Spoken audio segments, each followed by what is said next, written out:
বিশ্বযুদ্ধের সাক্ষী হাওড়া স্টেশনের বড় ঘড়ি। চেনা জিনিসটির অচেনা গল্প জানেন?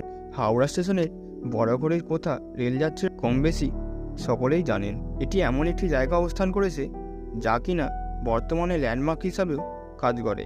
ঘড়ির আশেপাশে কান পাতলে ঠিক শোনা যায় একটা কথা, এই তো বড় ঘড়ির কাছে দাঁড়িয়ে আমি, এখানে চলে আয়।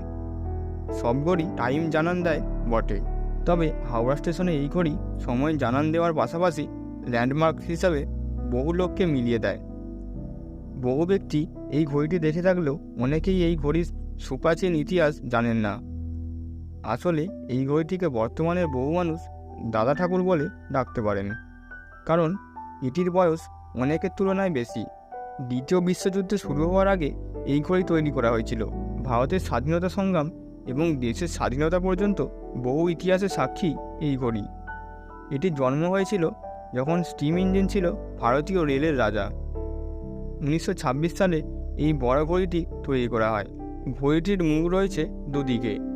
ঘড়িটির একদিকে মুখ রয়েছে 1 থেকে 8 নম্বর প্ল্যাটফর্মের দিকে এবং অন্য মুখে রয়েছে 9 থেকে 15 নম্বর প্ল্যাটফর্মের দিকে। এই ঘড়িটি ভারী লোহার ফ্রেমের উপর বসানো এবং স্টেশন ম্যানেজারের অফিসের পাশের দেওয়ালের সঙ্গে জুড়ে দেওয়া হয়েছে। পূর্ব রেল জানাচ্ছে লন্ডনের জেন্স কোম্পানি এই ঘড়িটি তৈরি করেছিল।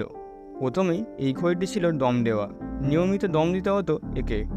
দূরনিয়ন্ত্রক পালসার যন্ত্রের মাধ্যমে দম দেওয়া হতো ঘড়িটিতে।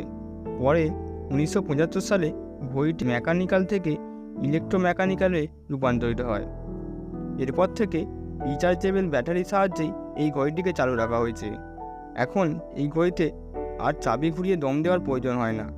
বহু পুরনো কায়দার এই ঘড়িটি 96 বছর পরেও সঠিক সময় দেয়। বহু যাত্রী নিজেদের ঘড়ির সময় এটির সঙ্গে মিলিয়ে নেন। প্রায় 9 দশক পরেও এটি সঠিক সময় দেখায়। হাওড়া স্টেশনের এই ঘড়িটি বর্তমানে ঐতিহ্যের অঙ্গ হয়ে উঠেছে।